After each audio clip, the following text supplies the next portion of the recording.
One of the things that the British government has been facing criticism for is its willingness to open up the UK to Ukrainians fleeing the war with Russia.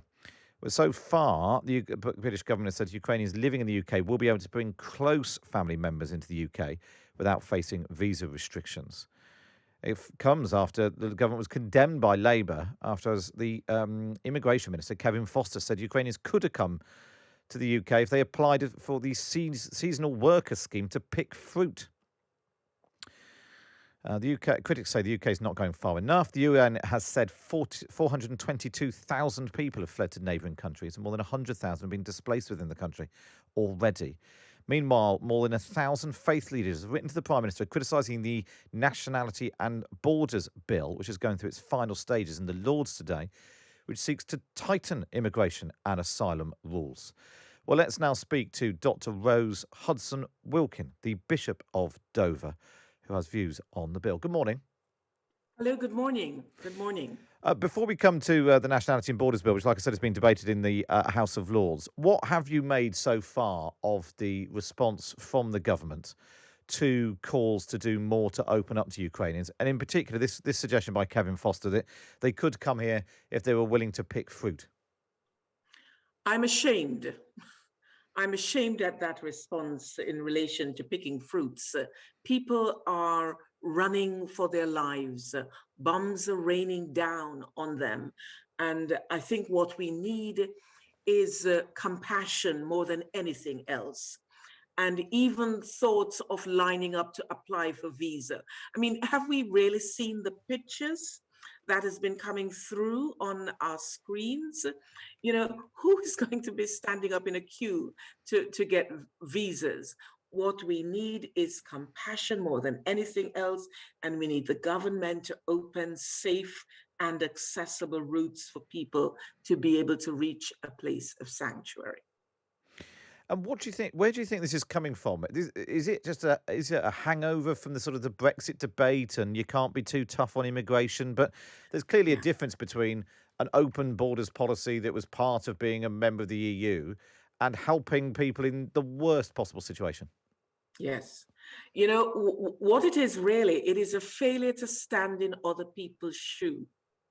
And when we are able to imagine ourselves as being Ukrainians, having that frightful situation of being invaded, of having rockets flying and guns and bombs dropping, you know, where we have our children, our grandchildren, our elderly family members, and we want them to be somewhere safe.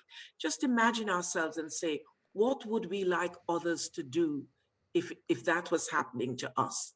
So we've got to ditch the ideological stuff that we saw during the Brexit debate. You know, we don't need that sort of debate now. What we need is to recognize that where people's lives are in danger, they have a right to seek sanctuary.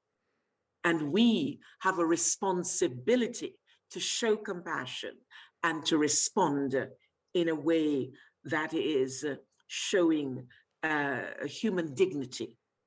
And I suppose there's the question of sort of opening up and the numbers that might be allowed in, but that it's also going to require a commitment from the government to invest, to spend money to ensure that people who come here can start a new life, do have somewhere to live, and also crucially that they are able to settle happily and comfortably, and so that we don't get a situation which sort of pitches people already live in the UK against Ukrainians who arrive.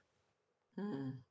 Do you know that when if we are to start by saying, oh, but we haven't got the infrastructure and we haven't got this and we haven't got that, then we would never reach out Yeah. compassionately and help others. There are several other countries, poorer countries, who have got millions of refugees living in their country. Now, I personally believe when we want to find the money to do something, we find it.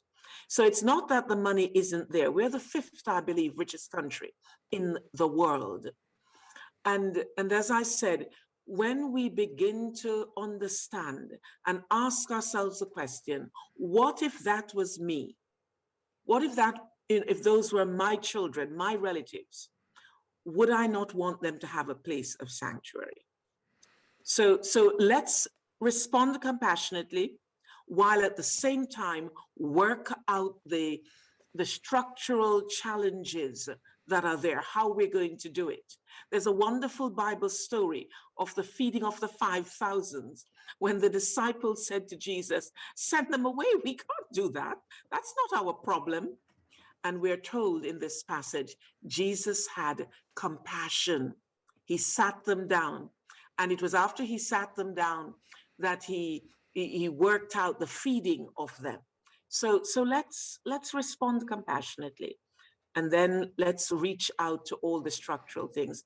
There are different organizations of people who are offering their homes, communities, etc.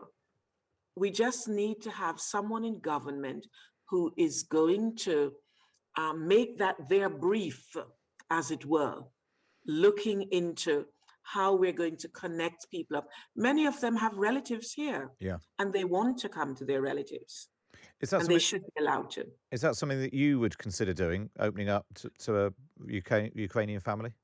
Absolutely, absolutely. This is a moment of crisis. You know, we have to think from a place of humanity. How do we reach out to humanity? This is on our doorstep. This is not some far-flung place. And just finally, just because there was the original reason we were going to speak to you was about the Nationality and Borders Bill. I know you're among, 1,000 faith leaders of all faiths who've signed this, six major faith groups signed this letter saying you're horrified and appalled by the potential repercussions of the Nationality and Borders Bill. What is it in particular you'd like to see changed as it reaches its final stage in the House of Lords? Well, we're calling on the government to actually open safe and accessible routes for people to reach sanctuary. Stop the constant thing about punishing refugees, people who have endured much, and you're saying they've tried their best, they've arrived on our borders, and we're going to put them in prison. This is inhumane and incompassionate. We cannot do that. We cannot truly. I feel ashamed to be part of a country where our leaders are even suggesting that. And in particular, while we have the Ukraine situation, it is a great reminder to us that where there is still conflict and injustice in our world, that there will always be people seeking sanctuary. So we actually need a department working with the United Nations to ensure that where people decide to move because of war, because of poverty, that there is a sanctuary across the world where they can go to. And we in the free world must set an example of what it means to treat others humanely.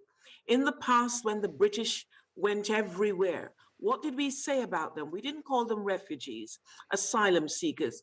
We called them pioneers, pioneers.